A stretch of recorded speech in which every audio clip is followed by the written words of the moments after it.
Now admit it, that sounds just like the regular one, doesn't it? Not bad. Welcome, everybody. I'm Mayor Mark Lamman. I'd like to welcome you all, everyone in the audience, as well as those online, as we call to order this joint meeting of the Cotati City Council and the successor agency to the former Cotati Community Redevelopment Agency for Tuesday, July 10th.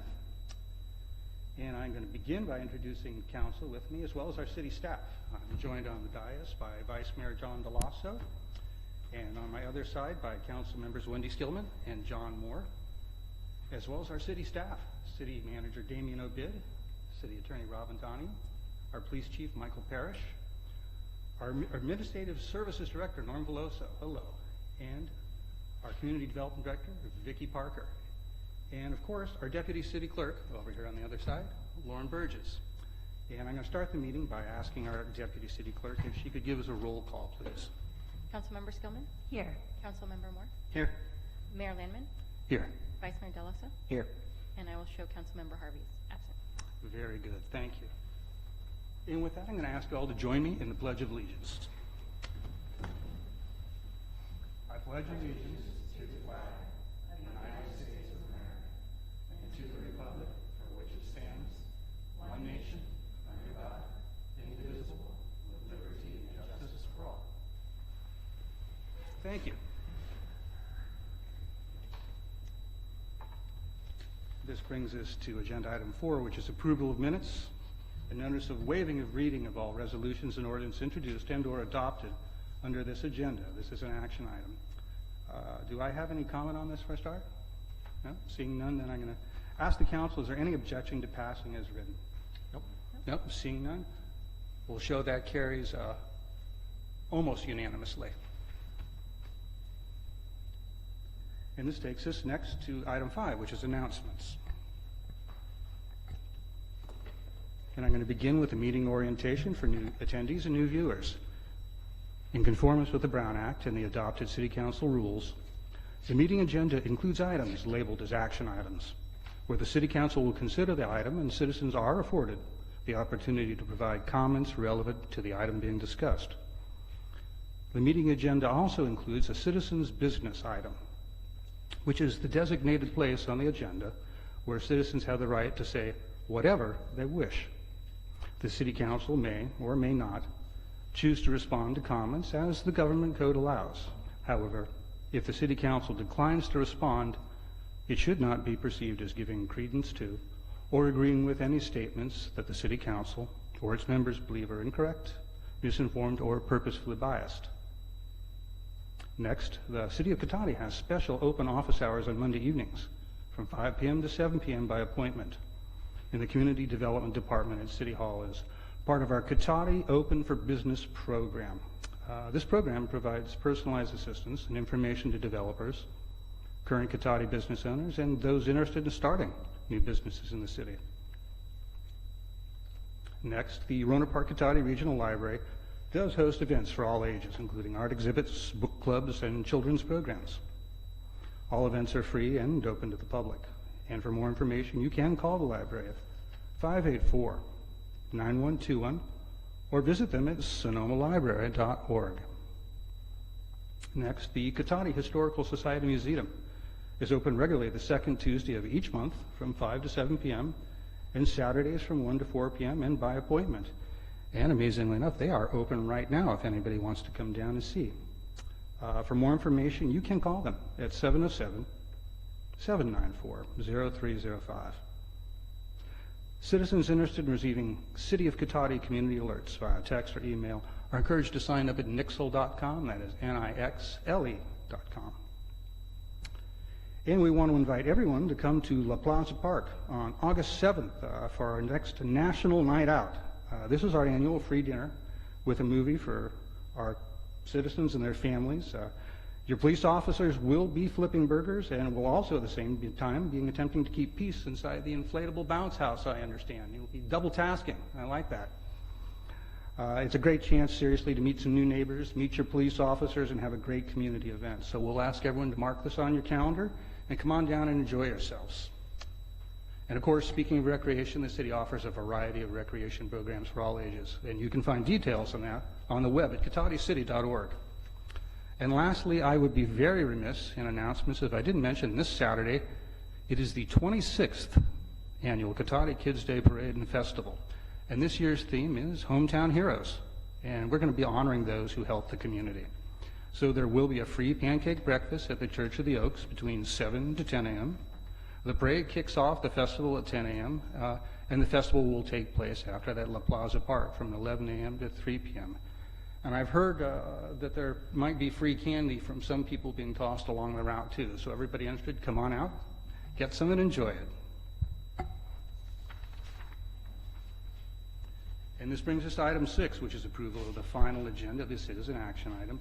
Do we have any changes to the agenda tonight, Mr. Obid? No changes proposed. No changes. Any comment on that from the public?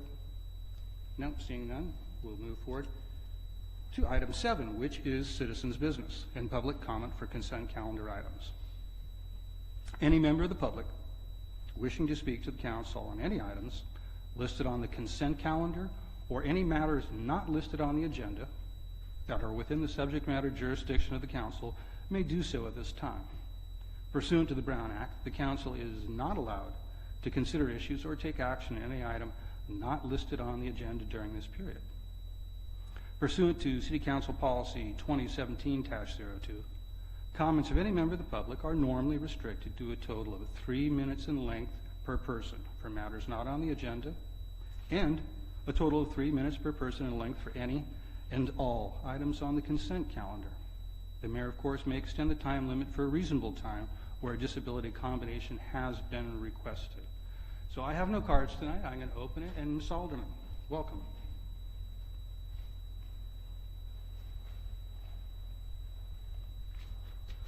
I wasn't going to come today because of your self-centered agenda that serves nobody but yourselves, but that was before I received an email from John Moore yesterday afternoon. It was degrading and, as it is a public record, an act of defamation. I wish to make a formal complaint and ask the council to call a proceeding regarding the breach of code of ethics with Mr. Moore. John Moore has a long history of making degrading comments to me. This email using his city email address was a major breach of the code of ethics you are all sworn to uphold. Specifically, John Moore violated Section D of the Code of Ethics. D, conduct of members.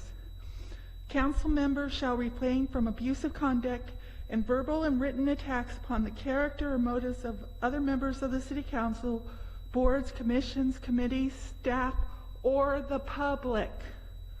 The professional and personal conduct of members must be above reproach and avoid even the appearance of impropriety. I would like you to proceed with sanctions outlined in Section 5 of the Code of Ethics, which include reprimand, formal censure, and the such. In addition to the sanctions of Councilmember Moore, I would like a public apology from Mark Lamon for his breaches of the Code of Ethics regarding the Brown Act at the last council meeting. While calling a recess as the presiding officer, he also called the council and staff to another room. This is a Brown Act violation and also against the Code of Ethics, Section D. Lastly, Mark Lamon owes me an apology for breaking the Code of Ethics and doing so with Section E, respect for the process. I will expect both sanctions of the council member Moore and a public apology by Mark Lamon by the next council meeting. Thank you. And thank you, Ms. Alderman. Mr. Barrich, welcome. Good evening, Council. For the benefit of the audience and the folks at home and taxpayers at home, my name is George Barrich. I'm a former city councilman here in Cotati, and I would like to reiterate something that Lori said. I think what she has been subjected to is unusually cruel, unprofessional, and we have seen many ethics complaints come before the City Council over the years regarding the conduct of City Council members. Not one has ever seen the light of day. I don't think any have come out of committee. And I think it's high time you need to look at this farce that you're proposing and performing on the community, that you have a code of ethics that has no teeth, The Code of Ethics was originally designed to deal with any dissenting view, any opposing view on the city council against anybody who did not go along and get along with every single issue before the city council. And that's really what we have here. And I think you're making a mockery of City Hall. You're making a mockery of the official seat that you're sitting in to continue to ignore these blatant violations of your own Code of Ethics. Code of Ethics which I voted on. It came before me in 2009. Even though I know that they were meant to silence dissent and to impose censorship on the city council any way possible. Now, regarding announcements on the city agenda, you know, I'm taking a look at this, and I think it would be fair if you added something to Unit A here, paragraph A. I would like to see something added on to section A that says something like this. The council meeting involves many issues on the agenda that the council considers and acts upon. The council has the right to say whatever they wish during the deliberation of these items.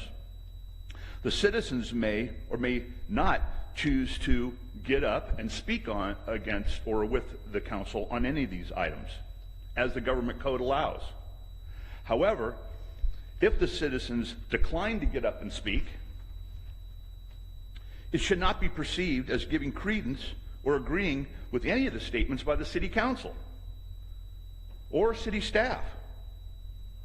That may be incorrect, misinformed, purposely biased, fraudulent, corrupt, so on and so forth. That would be fair. That would be a fair addition to subsection A, because it works both ways. Mr. Barrett, I'm going to ask you to wrap up. So thank you for reminding me of the time. But that's my recommendation, is that would... And thank you. Then we're closing.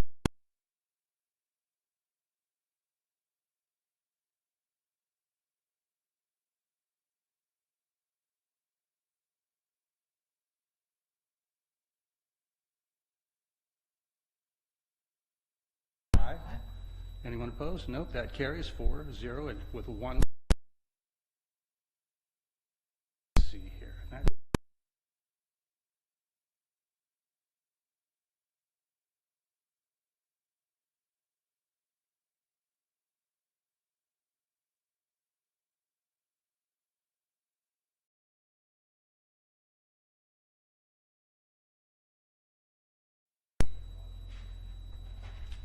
And I would like to thank everybody for your patience. I believe we are back up and running. We'll find out, but my inclination is to continue the meeting at this point. So let's see, that takes us, we have just got through consent. This takes us to item 9, which is direction on future agenda items. And I'll just ask briefly if I have any direction tonight from the council. No. Seeing none, that takes us to item 10, which is the regular agenda, an action item. And our first item is item A, which is a proposed letter for the Vice President. Pardon me, Mayor. Yes. If I may, the announcement regarding agenda item 10C should be given at the beginning of the regular calendar. My If you apologies. could I just thought do that was now. supposed to begin at the beginning of item 10C. But that's okay. We can handle it. So before I begin item 10A, this is something for item 10C, and evidently new rules regarding compensation do ask us to read this script for everybody. So for your patience for just a second. Agenda item 10C pertains to compensation for the city manager, an unrepresented executive management staff member. The proposed resolution would authorize him to receive a base salary of $85 per hour, and after 10 consecutive years of full-time service, a longevity increase in the amount of 5% of base salary. Other benefits are detailed in the agenda report and proposed agreement included in the agenda materials. Good? That's a good one. All right, so going back to 10A, and this appears to be written by City Manager Obiter. You can introduce this for us? I will. Thank you, Mayor, members of the council. So this item is a receive and file for the council. And it's a thank you letter to the Vice President's office regarding the revenue neutral carbon fee and dividend program. And as the staff report reads, just a little bit of background, on May 8th, the City Council adopted a resolution urging the U.S. Congress to enact a revenue neutral carbon fee and dividend program. And then following the receipt of this resolution, the Office of the Vice President contacted the city and requested that we provide them with a wet signed version of that resolution. During a City Council meeting on June 26th, it was requested by the mayor and concurred by the City Council that the city transmit a letter to the Vice President to thank him for his interest in the city's support of the revenue neutral carbon fee and dividend program. So that's pretty much it. The letter is attached in the staff report as well as the original resolution that was adopted by the council back in May. I'd be happy to answer any questions. I wonder if I should just read this since it's rather brief for the public who may not have seen it or who might be watching. Dear Mr. Vice President, thank you for taking interest in the revenue neutral carbon fee and dividend program, which was supported unanimously by the Cotati City Council at our regular City Council meeting on May 8th, 2018. As you know, it has been well documented that climate change caused by global warming related greenhouse gas emissions, including CO2, is already leading to large-scale problems including ocean acidification and rising sea levels, more frequent extreme and damaging weather events such as heat waves, storms, heavy rainfall and flooding, and droughts. As a result of these extreme weather events, we are already experiencing dramatic increases in our property insurance rates, which impacts our ability to fund essential services, infrastructure, and other local priorities. We sincerely hope that proposals such as the revenue neutral carbon fee and dividend program and other common sense ideas that can create real change will be implemented in the near future. Doing nothing only harms our ability to provide essential services to our residents in the short term and will also lead to long-term changes to the environment that will force large-scale adaptation of all life on Earth. If you have any questions or need more information on the revenue neutral carbon fee and dividend program, please feel to reach out to me at 707-792-4600. Sincerely, Mark Lamon, Mayor. So with that, any questions or clarifying questions, comments from the council? No. With that, I'm going to open it to public comment. Ms. Alderman, welcome.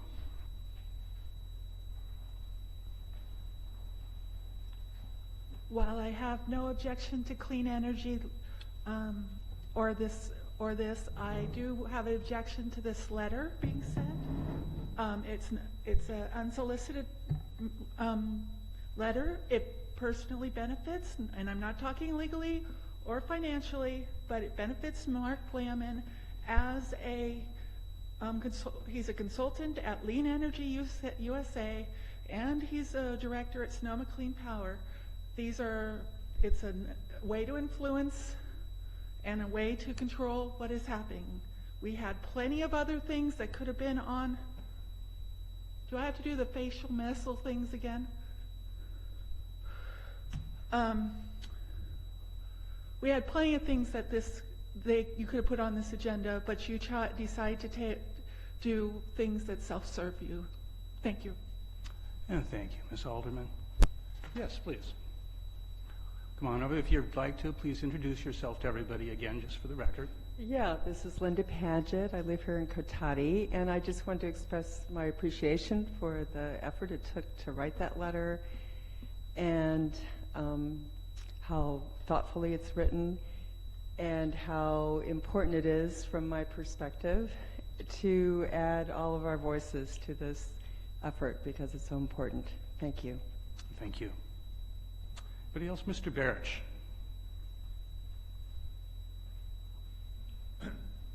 Council, it's been a long, long time since the City Council has sent any letters to the President of the United States. One of the last ones was one letter that I presented. I wrote to President Obama in 2009 when he took office, and I submitted it to the council for their review to see if they wanted to join in on the letter, because there were other letters being sent by Supervisor Kearns to the president and so forth. And none of the council members signed on to my letter. I don't remember any of you signing on to my letter, but my letter basically asked, and it was presented by myself, representing only myself. It asked the president to be very careful with any stimulus packages going forward, and that the country was deeply in debt, and that any significant stimulus program would do irreparable harm to the nation going forward. And it was about a 2-page letter kind of spelling out professionally and sincerely how more debt was going to do more harm to the country. We found out 8 years later that under the Obama administration, the national debt doubled. Some $10 trillion additional debt to the U.S. Treasury on the backs of our kids and grandkids, plus interest. And we saw very little economic growth from that stimulus package or stimulus 2. And I think our growth rate never really hit more than 2% in any of those years, the slowest economic recovery in the history of the United States. So we can see where letters to the White House can be significant, and I applaud your efforts, but I can see that there's a political bent here and a bias against fiscal sanity, fiscal responsibility, in favor of what Mr. Obama, President Obama, had said, the greatest threat to mankind, global warming. So these letters, I believe, are politically charged. They are self-serving, and I would ask you to represent all citizens of Cotati and all of our interests going forward when it comes to our national interests. If you're going to start writing letters, then you need to be consistent. Thank you, Mr. Barrett. Anybody else like to speak on this? Any comments? Seeing none, I'm going to close public comment and bring it back to council. Any comments or discussion from the council? If I could just clarify a Please. question with staff. So this was a letter, excuse me, this was a letter written in response because the Vice President reached out to the city and asked for an original copy of our resolution. Is that correct? That's correct. Okay, thank you. Mr. Vice Mayor? I have no additional comments. Okay, very good. I'll just say in general, I think that there's nothing wrong with a positive message encouraging best environmental practices. And I think for the current administration, with their current track record of environmental issues, I think something like this might be very useful for them. So I think that might be something that's helpful. And it was suggested this could be self-serving or beneficial. And I will admit, this is very beneficial, and I am serving myself. And the reason I'm doing this is for my grandchildren, my children and their grandchildren, so we leave a better place, hopefully leave something of value for them. That's my motivation. I believe it's the motivation of most of the people in this community. So I just wanted to point that out because it is something. And of course, as far as solicited, we were delighted to hear from the Vice President's office, and we hope that he'll pay more attention to what's going on in Cotati because we think we're doing a good job with things. So with that, this is just a receive and a file. We have no further comments. So I thank the council for your support and thank staff for their time with that. And with that, we'll move to item 10B. Mr. Mayor? Please. I just wanted to acknowledge as well that we did get the online comments from Ms. Paget and then as well from Mr. Burking. So just wanted to make sure that those had been received as well. Yes. So thank you for those. Thank you. Thank you for reminding me of that. I didn't hear that, Mayor. Oh, if you would mind repeating that for Mr. Barrett, Sure. Councilmember Skillman. We received 2 online comments as well regarding this issue. One was from Ms. Paget, who's here this evening, and then also from Peter Burking. All right. So this brings us to item 10B, which is an update on the Redwood Empire Municipal Insurance Fund, REMIF, insurance programs. And this also is written by our city manager, Damien Ovid. Thank you, Mayor, members of the council. So I'll lead it off, and I'm sure Councilmember Moore will have more to add to it. So as way of background, REMIF is that's an acronym for our insurer. It's the Redwood Empire Municipal Insurance Fund. It's a joint powers authority consisting of 15 cities, mostly in the North Coast, actually entirely in the North Coast. And today, REMIF provides several core insurance programs to the member cities, including general and auto liability, workers' compensation, self-funded group health care, and various pooled services and trainings to the member cities, such as safety and human resource type support. And like most commercial organizations, the city is insured through various layers of insurance. The first layer is the deductible, so that's basically locally, in other words, insured by the member city. And if claims exceed the local deductible, then it goes to the REMIF pool layer, which is the pooled group, the pooled JPA deductible. And then the third, or the excess layer, is through another joint powers authority, sort of a Northern California joint powers authority called the California Joint Powers Risk Management Authority, otherwise lovingly known as CJPRMA. And CJPRMA provides excess insurance for REMIF as well as 3 other joint powers authorities in the state and 17 individual cities in Northern California. And this is just this layering of insurance is a common method for commercial insurance to spread risk among different insurance companies and pools. And the last update we had on this, there's been a lot of changes at REMIF over the last year. The last update the council had on this was in February. And at that, we had talked about the workers' compensation and property liability programs at REMIF that were running deficits. And the REMIF Board of Directors has been actively working at reducing that and bringing both of those programs back into the black. And they're doing it through a variety of measures, one of which has already been implemented now as of the end of the fiscal year, was transitioning to third-party administrators for both the liability insurance program and workers' compensation program. And the hope there is that they more actively manage and close out claims so that the estimated future liability can be reduced. That's part of the red balance, so to speak, is not only the current year claims, but projected future claims. And if you have open claims, then it's just a lot of potential future claim that shows up on the balance books. And then also modifying the method for the annual premium calculations to more accurately account for the annual program costs was another change that REMIF was implementing.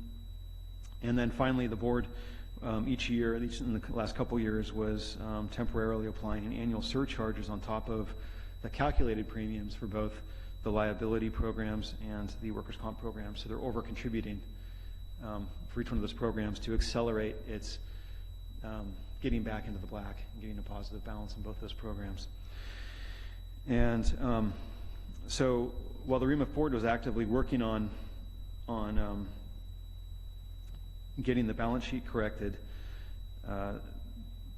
we also, and this really came about in the January board meeting where there was a long presentation by one of our commercial insurers about the catastrophic property claims through all the hurricanes and wildfires and so forth. And so because of the scale of those, they're estimating that the estimate now is the property coverage will increase by more than 35% in fiscal year 18-19 to cover those catastrophic claims. And as was discussed in the prior item, that's considered kind of the new normal at this time to try to cover the costs of those claims. And in addition to that, REMIF has been looking at increasing pool deductibles and things like that to, like any insurance policy, the lower your deductible, the higher the premium, because the more often you'd be hitting the insurance plan. So REMIF has also been looking at that too. So they have I think they've come up with a combination of a higher deductible, but also a self-funded amount of that higher deductible, so that it's not, so as far as the excess insurance goes, it's a higher overall deductible, but it's not something that that the members have to fund each year, hopefully. So I think that's it right now, at least for what I'll say at this time. But it's definitely an evolving situation, with both these programs, and like I had mentioned, the REMIF board, Councilmember Moore is on that board. They've been actively working to bring these things into control and get them on a solid footing moving forward. Thank you, Mr. Obid. With that, I'm going to look over to Councilmember Moore, since he is our representative, and see if you have anything you want to add to this, any points? No, I think Mr. Obid surmised it pretty well. a couple of years ago, we really started looking at a deeper dive into the REMIP organization. And our first project was the health insurance plan. And we turned that into a positive program for the members, which much more access and more uniformity across the board. And so now we're trying to apply those same principles to the liability and the workers' compensation. When you look at the liability issues and the property issues, the international insurance community is alarmed significantly with climate change and what it's going to do, and they are at odds with some of the current federal administration denial of these issues, and are really working to try to bring that to the forefront and at least present it in a economic format, so that maybe those in a position to address those may comprehend what's really going on. But that's on a bigger picture. On a local picture, a couple of small moves to help with the liability and workers' comp, eliminating the staff over at REMIF that self-administer the workers' comp claims and sending that out to a third-party administrator has decreased the cost initially. We won't know how that works down the road, but I think it will create a little bit more uniformity for all the member cities. And so this is just kind of a summary of what's going on there. And then the other component of that is on looking at our property. Some of the property coverages previously were not full replacement value. And so now we've incorporated that into the policy so that if we have a commercial vehicle that's significantly expensive, we will be able to replace that. So those are some of the contributing factors, but it's getting there. So. Thank you. Any questions for staff or Councilmember Moore from the rest of the council right now? No? With that, I'm going to open to the public, see if anybody has any comments. No? No takers? I'll bring this back. All right, this is just a receive and discuss item, so if there's no further discussion from the council, we'll move forward. I will thank staff, and I will thank Councilmember Moore for your work on this, bringing your personal expertise to this, because it's always a challenge for cities. We carry high risk, and with that, always high expenses. And anything you can do long-term to help us control that, manage that, that's good for everybody in town, so we appreciate it. And I would like to thank the staff for trying to put this into kind of layperson's terms, because it's not easy. That's helpful. I think I heard that last week. We want things in English, and so there has to be some middle ground. So yes, very well done. Thank you. All right, that brings us to agenda item 10C, and this is the city manager agreement extension. And this also is written by City Manager Obid. We're giving you full featuring tonight. All right, thank you, Mayor, members of the council. So this is, the recommendation here is to adopt a resolution approving the amended and restated agreement for the city manager. And so I became the acting city manager on December 1 of 2014 after a recruitment process. The council ultimately selected myself, and we entered into a 3-year agreement commencing on April 15th, 2015. And then this original agreement was just time extended on April 10th of this year until July 9th of 2018. So the amended and restated agreement extends the agreement by 3 more years, as I think was stated earlier, and accomplishes several goals, including continuing to offer a competitive compensation package. And the city uses comparisons from small cities in Sonoma and Napa County for all labor groups, including for the city manager comparison. And so it's no different there. And the cities used are Cloverdale, Healdsburg, Windsor, Sebastopol, St. Helena, and Calistoga. And also making the benefits consistent with a non-represented group, which are also consistent with the Cotati, largely consistent with the Cotati Employees Association. So it makes them more consistent across the board. And this includes, it does include a longevity pay provision, as mentioned earlier, at 10 years, a greater contribution to CalPERS, elimination of deferred compensation contributions by the city, reduction in paid leave accruals, imposition of a leave time cap, and transition to sick leave to lower cashable leave liability for the city. So it does all those things. And then the health administrative leave, auto allowance, and severance and other administrative provisions remain unchanged from the original agreement. The adopted fiscal year 18-19 budget includes sufficient funding in fiscal year 18-19, so there's no requested budget adjustments for the amended and restated agreement.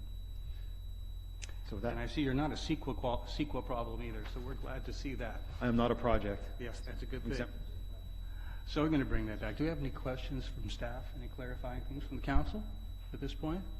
Very good. I'm going to open the public comment. Ms. Alderman, would you like to go first, please?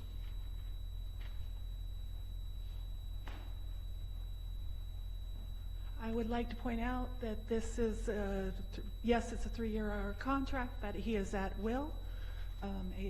He can be fired at any time, and he should be for a lot of what he's done in my family's case, and also how he treats me. He sends emails for over a year, to every email a degrading reply. He's denied weed abatement. He's denied any responsibilities over these last 3 years. He denied enforcing building codes and fire codes and every kind of code next door for 17 months.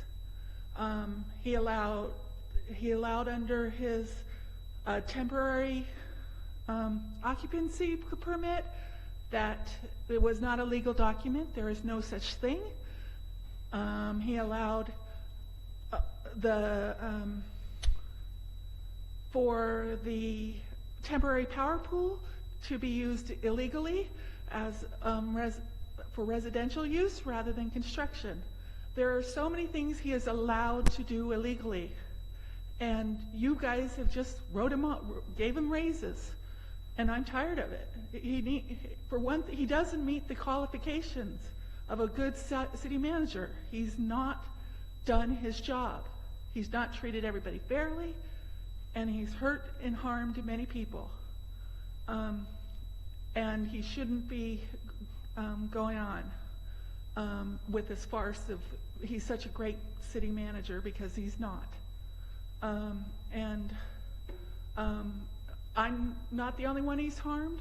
He's harmed other people, and they come to me and tell me their stories, and ex-employees, everybody. So I just want you to make sure you know he's at will. You can fire him at any time.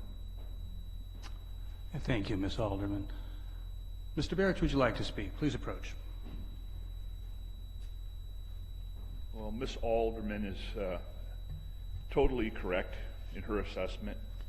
I'd like to mention a couple impressions of our city manager, Mr. Obid, that should be taken into consideration. The first is the selective enforcement of our codes.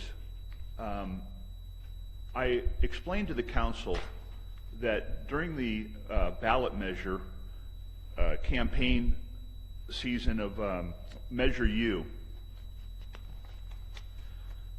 Mr. Obid was seen stealing a campaign sign from the front of Bill Bartlett's property on Gravenstein Highway, a sign that was about 8 to 10 feet off the roadway against Mr. Bartlett's front fence. Damien stopped his car.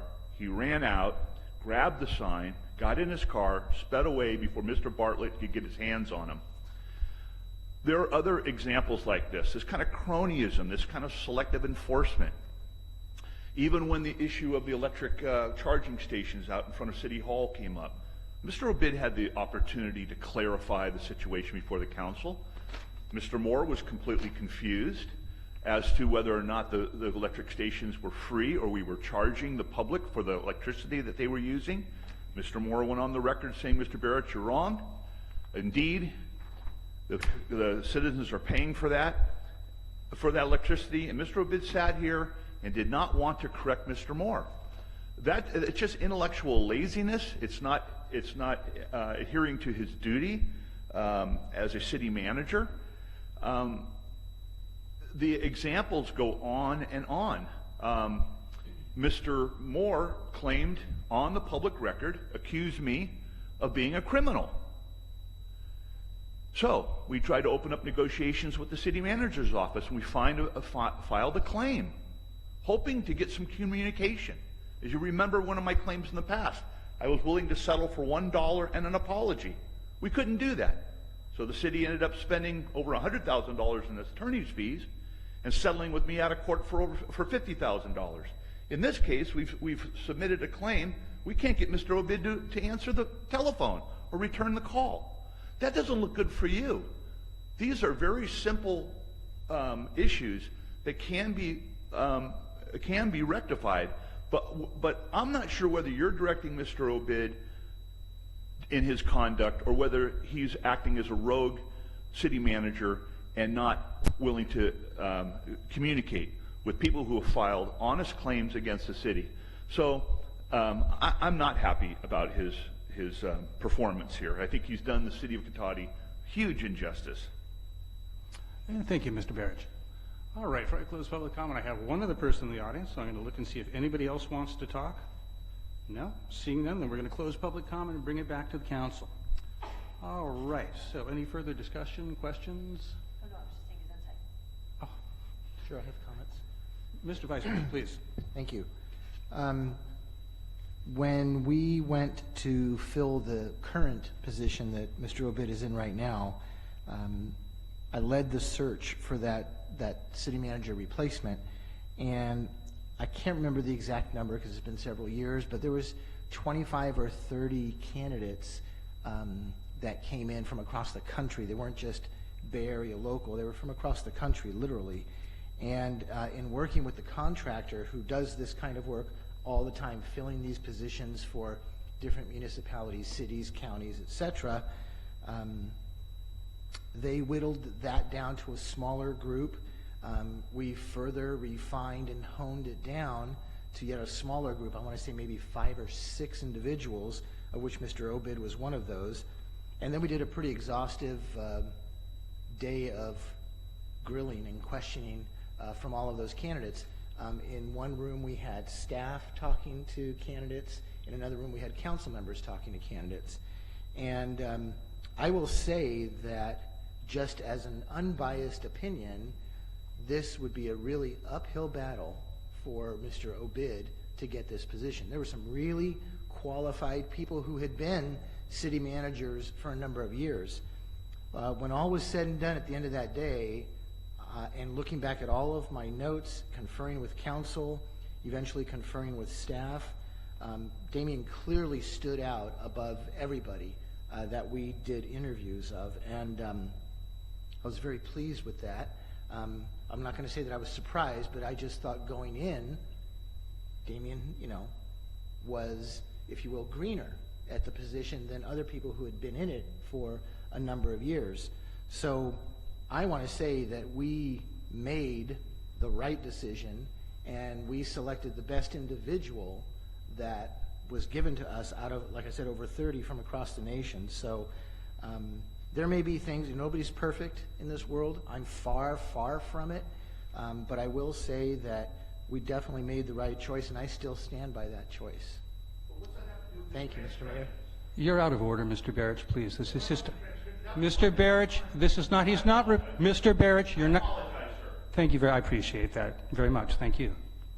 Are you completed with your comments? Good. Very much appreciate that. Anybody else wish to comment? No? Well, I'm almost glad, because if we keep saying nice things, he's going to want to reopen and charge us more, and I don't really think I want to go there. But I certainly hope you don't decide to go rogue. I think that's already been done politically. I think so. It's kind of like a taken appellation, and I'm not sure how well it worked out ultimately, so we'll stay away from that one for you. But I do want to point out one thing that I think you kind of breezed over here, and I think it's worth pointing out to the public, because it gives a general sense of who you are and how you've managed this place and how you've worked with your fellow employees. And item number two under analysis discussion, it mentions making benefits consistent with the non-represented group, and it goes on to define them. What we're talking about here is reducing benefits that you already had just basically inherited from past iterations of that particular position. And I remember these weren't things that we came to you to try to take away. These were things you came to us and pointed out. Number one, they're not consistent with other people in a management team. It doesn't lead to a harmonious workplace. Number two, some of these costs over time can get out of control, even if it's just one person. That is something worth noting. I want the people of Cotati to know the type of people they have working for them down here, because I think it speaks really highly to leadership, which you've displayed quite a bit of. So I noticed that, and I want everybody else to notice that. And it makes a difference. We can see it in how things work. So thank you very much for that. So what we have here, if there's no further discussion, is a resolution. And if anybody would like to move it, I would be very pleased to entertain that. I move to adopt. Did I cut you off? No, go ahead. Okay, well, I just want to make sure. I was hoping to cut you off. I move to adopt a resolution approving the amended and restated agreement for the city manager.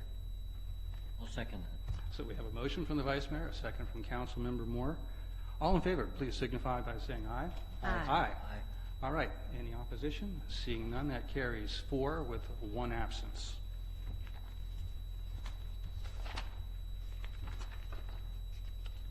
So this brings us to a very full city manager evening, because now it is the city manager report. Yeah, it's me again. You're not sick of me yet. So, I think, well, I won't jinx myself and say it's going to be concise. I'll try to be concise.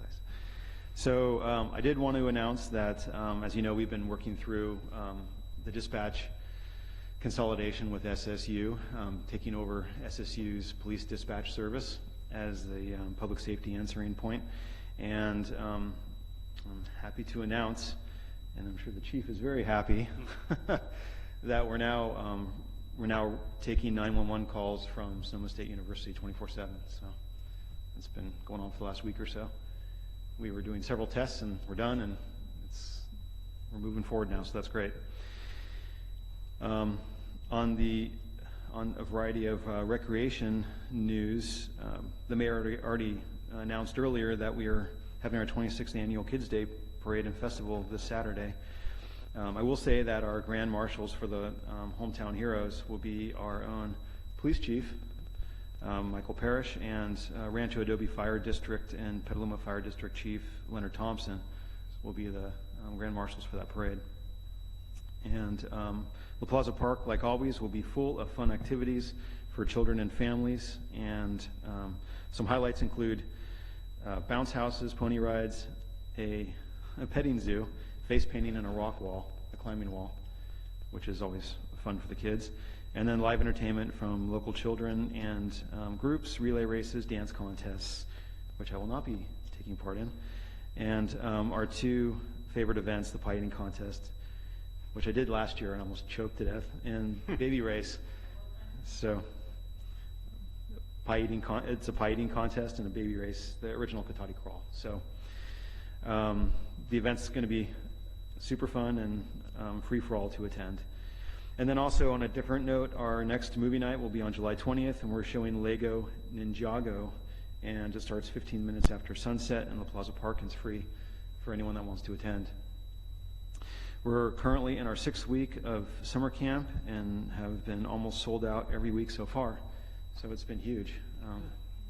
It's been really popular, which is great. And we're also still offering our free lunch in La Plaza Monday through Friday from 12:30 to 1 p.m. for anyone 18 and under. And we've been consistently serving over 20 children per day and invite anyone that would like to join us. We've had days when we had 40 children there. So, we have some campers, but we also have a lot of people just from the neighborhoods coming by. So it's great. And then each Thursday evening from 4:30 to 7:30 p.m. until the end of August, the Cotati Farmers Market will be in La Plaza Park, and so everyone should stop by for fresh produce, handmade goods, all sorts of treats, and different live music each week. And then for information on classes or to register, please visit the city website at cataticity.org or call Ashley at 665-4222, and of course A. Wilson at cataticity.org. That's it. I'd be happy Very to good. answer questions. Any questions or comments for the city manager's report tonight from the council? Pie eating contest, is this one of those ones with no hands? That's exactly right, which is why I almost choked to death last year. Yeah, And what type of pie was it? it was apple. You know, it would be more amusing with Barry, I think. That's my suggestion. But very good. Good for you. Yeah, you don't realize how hard it is to swallow dough until you're doing it with no hands in the water. I hope I never know. Thank you, Mr. Obid. All right, that concludes the city manager's report. This brings it to city council member reports, and I'm going to start over to my right and see what we have tonight. I have nothing this meeting. Thank you. Very good. Councilmember Moore. Likewise. To the vice mayor. Yes, just one item, although it's embarrassing because I can't remember when it was. So it was either last weekend or the weekend before. Daily Acts was over at Pocket Park, and they were having a volunteer work day. So my wife and I went down, and we spent about 2.5 hours in that 89 to 92 degree day, and I think most of my skin had melted off my body, so at that point I decided to go home. But it looked, it's just amazing what, you know, I think there was maybe 10 to 12 people there. It's just amazing when you get, you know, just a few people together, dedicated enough to just go do some work like that, and it looks really, really nice over there. So that whole Pocket Park and the other side on Eagle Drive, now that those two little skinny slices, they're just looking really, really good. So it's great, and hopefully, you know, we can find some other small sections in town that, you know, could use that kind of help. So Give a big thumbs up. We noticed last time we were walking our puppy over that area. We saw the improvements in Eagle and noticed how nice they look. Yeah. That really adds to that. Yeah. Very good. Thanks. All right, I do have a few things tonight. I'll try and make them relatively quick. Fortunately, we're early. So first of all, I have two reports kind of related to bikes and electric bikes. And the first one comes from actually yesterday's Sonoma County Transportation Authority meeting. And evidently, SCTA, working with and with grants from the Metropolitan Transportation Commission, MTC, and working along with the Transportation Authority of Marin, are going to be putting forward a bike share program benefiting both counties. We just came up with a funding agreement of actually about $826,000. So it's pretty good. We got most of what they asked for in the grant. And this will be designed to serve smart phase 1 stations in the two counties. So that would be in our county, that would be Cotati, Rohnert Park, Petaluma, Santa Rosa. So a lot to be seen how this works. There's a lot of innovation right now going on with bikes and bike shares. They come with GPSs now. They can be docked. They can be dockless. A lot of different ways to do it. So what they're going to do as part of this is put together a subcommittee with representatives from all the cities in the two counties to start, and staff's putting out requests, not so much for proposals, but for information. And I also suggested we ask for information from previous customers of these various vendors too. So we'll see where we go with that. I would imagine it would be at least a year if anything happens, because this is kind of a long-term thing, but kind of interesting. So we will definitely see that here in Cotati. We will benefit from it because of our smart station. And actually kind of really related, from our sister organization, the Regional Climate Protection Agency. They're partnering with the Bay Area Air Quality Management District, and they got funding a little bit less, a little over $250,000, but for an electrical bike bulk discount and incentive program. And what they did is they watched how well taken up the EV program was from Sonoma Clean Power, and so they said, well, let's do this with electric bikes. So that's what they're going to try and do. So the work is just be determined now, so it's going to be watch this space. I'll keep you going on what's this, but I think what's exciting is to see the Regional Climate Protection Authority move from doing research reports to actually starting actions like this and finding things that work this way just to move these things along. And the last thing I wanted to report on related to the Regional Climate Protection Authority, the Sonoma County 2015 GHG emissions report was updated.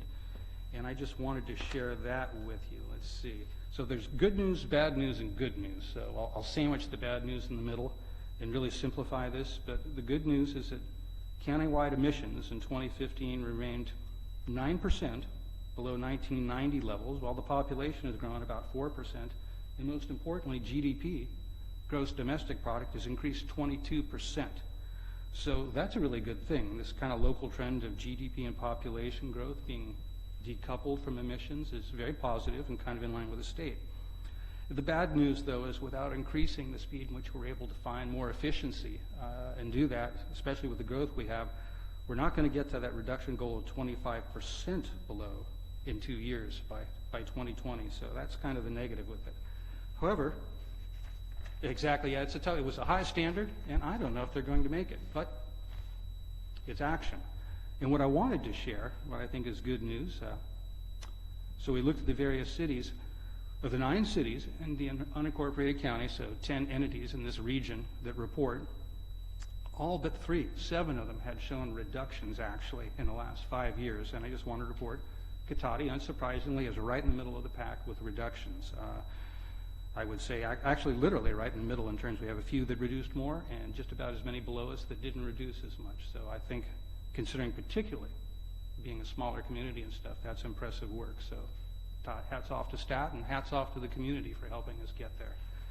So I'll keep you up to date on where those things go, but a lot of action at RCPA, so good things.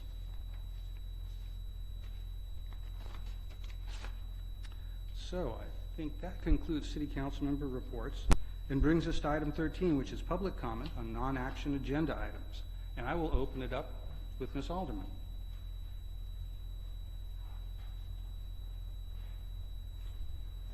What would a council meeting be without a clean energy, Sonoma Clean Power commercial from Mark Lamon?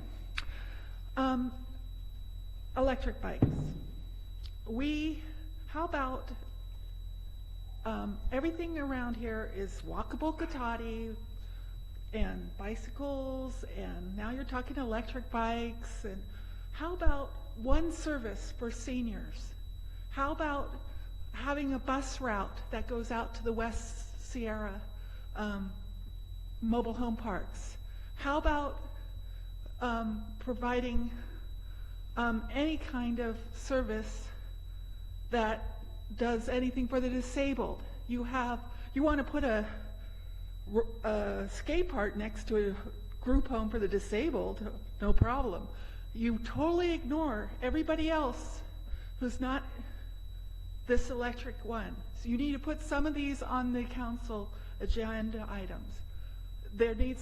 You need to reevaluate the bus routes. They're not used.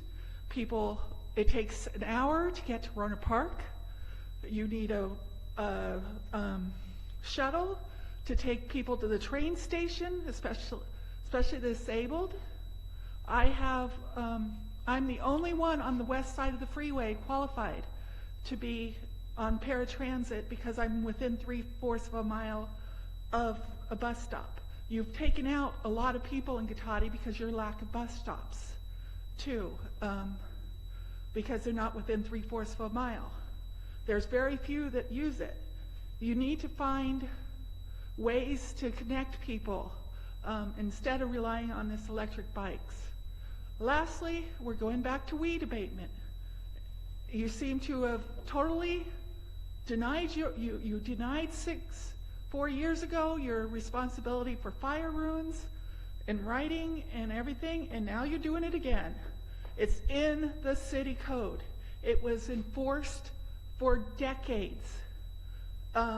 In 2012, you went down, Diane Townsend went down and put it on the fire chief's desk and said it's your responsibility now, and you guys have refused to do it. You've done whatever you can, and we had a close call like 3 weeks ago, and there was 2 police officers who were on duty while during this emergency. The 101 was closed, and they were directing people off 116. You left us. There was a little bit of fire down on the highway going up West School Hill.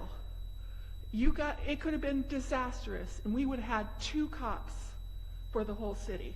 So I would suggest you deal with reality. Ms. Alderman, you're over, and I asked you to wrap up. I'm finishing. Thank you. You need to deal with reality and put these things on the agenda. Thank you. And thank you. Anybody else wish to speak? Mr. Barrich, welcome. Council, it's July once again, and we've heard nothing from the city manager's report of any news of what the city council of the city is doing regarding our homeless crisis in Cotati. Mr. Deloso has asked very kindly If the council would like to consider maybe joining him and putting this issue on a future agenda, and he's got no support. Now, rather than him be consistent and stay the course on what his heart is telling him to do, I haven't heard anything from Mr. Deloso over the last few months on this issue. I'm asking you to, while we have time, is to place this on the agenda for this coming August or September, when you have the opportunity to actually do something to get some of these homeless people out of the freezing cold in the wintertime, out of the freezing rain, and out of the creeks behind Mr. Deloso's house and so forth. Maybe Lori can speak to one person that lives back there. You have a chance to do this, but you keep ignoring your duty for the very most suffering people in Cotati, our homeless. The other issue is weed abatement. High weeds and dry grasses are now at a critical stage in the city of Cotati, yet you're not doing anything. And if you are doing something, you're doing it behind the scenes, all very covertly, what I understand, maybe a little telephone call with the fire chief here and something else. This all should be above board. You should be doing this in the public light of what you're doing about high weeds and the fire dangers and your weed abatement program. We haven't heard anything from the Rancho Adobe Fire District. These two agencies should be coming together with some kind of a solution. They should be partnering with the citizens and the taxpayers and the property owners to come up with a viable solution for this whole community before another lit cigarette or match, or some kids playing with fireworks sets this town ablaze with all the dry grass. You present yourselves as city leaders, as community leaders, but the simplest and most basic and most visible problems in the city are too much for you to tackle. That's why I often refer to you as fake city leaders, phonies. This is the local swamp, we call it in Cotati, Cotati City Hall. On the west side of the town, we have no public parks. On the west side of the town, we don't even have a mailbox to drop a letter into. You have just been negating your duties as city council members, and I want to see weed abatement and the homeless on a future agenda. Thank you, and very nicely timed. Thank you, Mr. Barrett. Would you like to speak? Please approach. If you would like to, it's helpful to have you introduce yourself, but you're not required to by law. Heidi Chesney, Charles Street Village, Senior, Burbank Housing. Oh dear, I don't know how to put this. Last year, during the fire, at some point, a couple of days in, I went and walked into City Hall to try to speak with, to locate the manager. I tried to talk to the police department regarding regarding the ongoing dynamics of the fire as it was being reported in a very vague way, even on Nixle.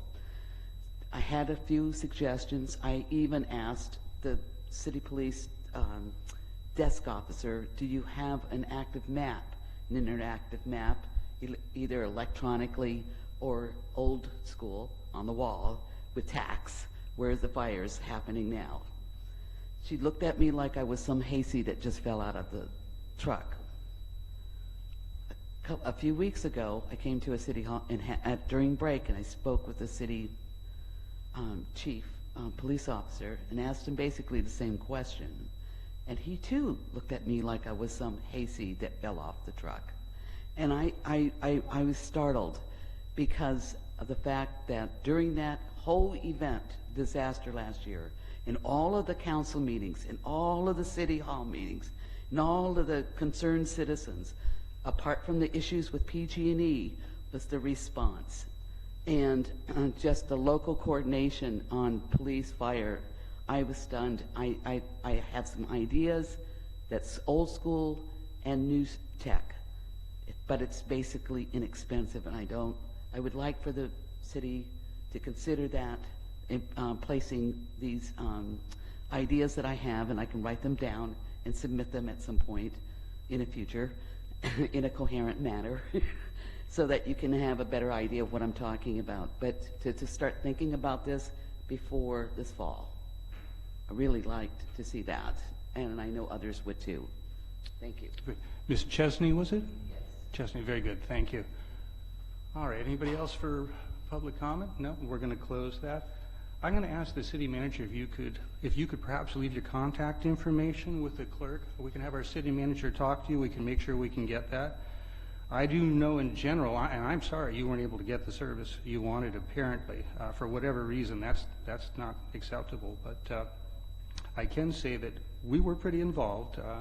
We had staff members starting right away up there for days on end. We had, what did the dispatchers work, some of them 4 or 5 days in a row, doing their shifts here and then going up to volunteer and help. I know I came down the morning of that fire. I woke up and very early and found things were going on, and came down to City Hall, and we had people sheltering in place at the police department already. But information was sketchy. A lot of it was word of mouth. As I remember, the big thing was the previous assumption was it would never happen here, but everybody said that about Santa Rosa too. So all of us were basically watching the hills by Rohnert Park. And if Rohnert Park got in trouble, then we were worried. Fortunately, it didn't come to that. So, but I do encourage if you have suggestions, we can, and I think we could share those with Rancho Adobe too, because they provide fire protection for this area. They're a separate district that take care of all of us, and I'm sure they'd like to hear that. So we'll make sure both of those things can be done. I think that would be helpful. Thank you, Mayor. I will also add too that the recently, just in the last month, the County of Sonoma had an after-action report that went to the Board of Supervisors that broke down all of the things that went right and all the things that went wrong, which if you haven't seen it, I can point you in the direction of that, and it would be very helpful to read that as well. But it was such a huge event. The short version is it overwhelmed the county's EOC, and certainly locational information about the fires and maps were very far and few between for the first 3, 4, 5 days even. I mean, it took a while before they even got their hands around the information on where things were. I think just watching it from the outside as a former firefighter, I don't think we even had initial attack for the first 24 hours in a lot of areas. It just wasn't there. So much manpower was already out of district that these are always a painful way to learn lessons, whether the big ones in the county or smaller ones just for us here. But the good news is we can learn lessons from all of it. So, well, thank you, Mr. Obid. That would be helpful. All right, let's see. So this brings us to information received after the agenda was posted. And I'll just check with the city manager, see if we have anything extra that's come in. No? Very good. And that takes us to, and now I have my official, we'll see if this sounds any different, to adjournment at 8:14. Thank you, everybody.